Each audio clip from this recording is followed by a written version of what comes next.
Located in the Tihama region of western Yemen lies the ancient city of Al-Hodeida.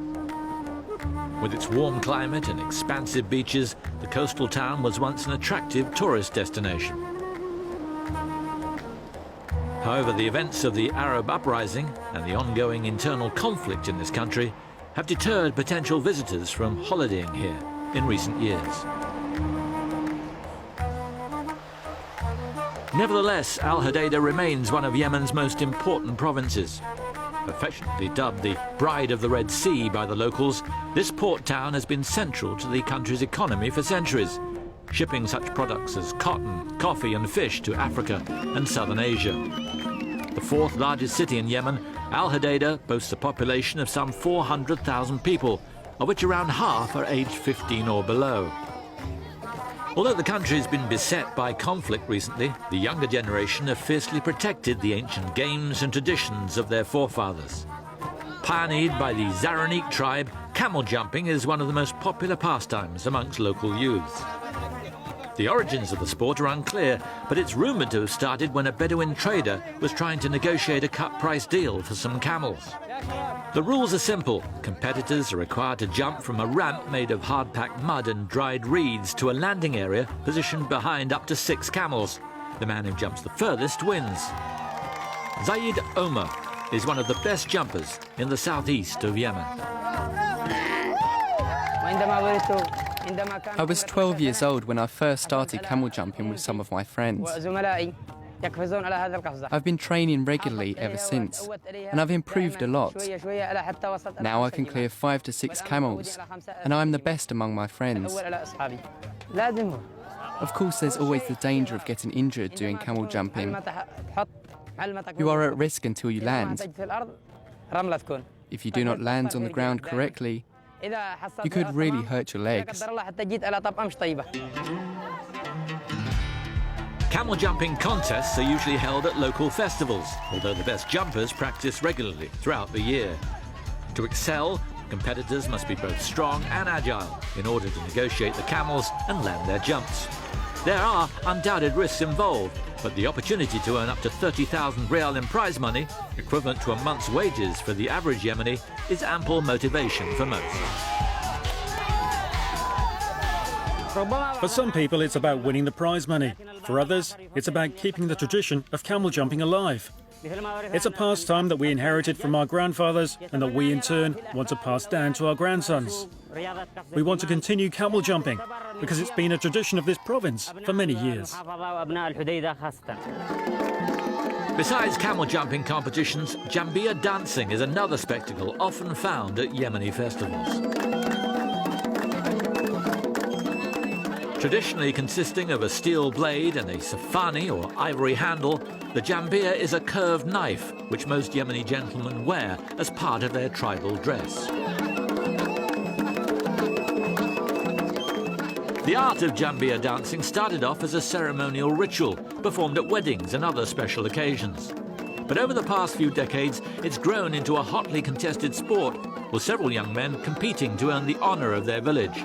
The sport may never be as popular as the national game of football, but it's held in high esteem by the people who do participate. It is a tradition that we have inherited from our forefathers. Football is played by a lot of Yemeni people, but Jambia dancing is the sport that has characterized the people here for generations. It is a pastime that our forefathers loved, and we still enjoy it today. Jambia dancing has actually been adopted as a training exercise by some Yemeni Premier League football clubs, with a combination of high knee lifts and arm stretches set to strengthen muscles and improve coordination and agility.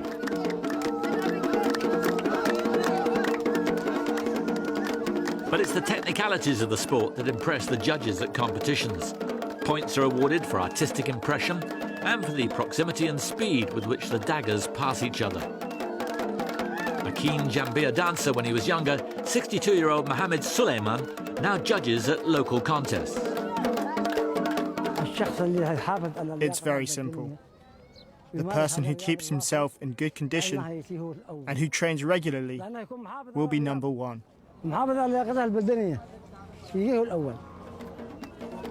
If you're passionate about Jambia dancing, and are committed to practicing and keeping fit, you will do well. In a sense, it's like all other sports and games. But a Jambia dancer, in particular, must be dedicated and focused. Otherwise, there's every chance that they'd get hurt. Water carrying, on the other hand, is a traditional Yemeni sport requiring a little less concentration. It originated around the country's wadis or valleys, where tribesmen would collect water for their families and their animals. In years gone by, earthenware pots or stretched animal skins were used to transport the water, but they've since been replaced by plastic jerry cans. The aim of the game is to transfer as much water from one butt to another without slipping or spilling any. To win at this game, you have to be in good physical condition to be able to carry the containers and then pour the water into the tanks. But what is most enjoyable is being able to slide all over the place and push other people over. It's really fun.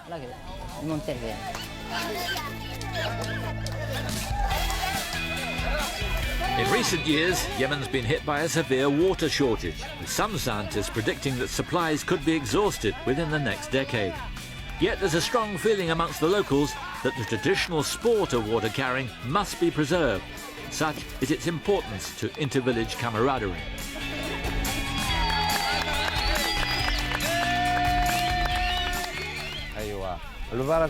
Competitions are normally played between two teams of carriers.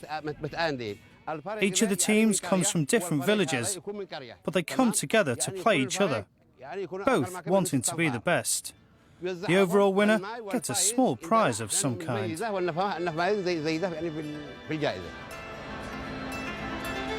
However, for the people of Al Hudaydah, there is perhaps no bigger prize than keeping the ancient games and traditions of their forefathers going strong.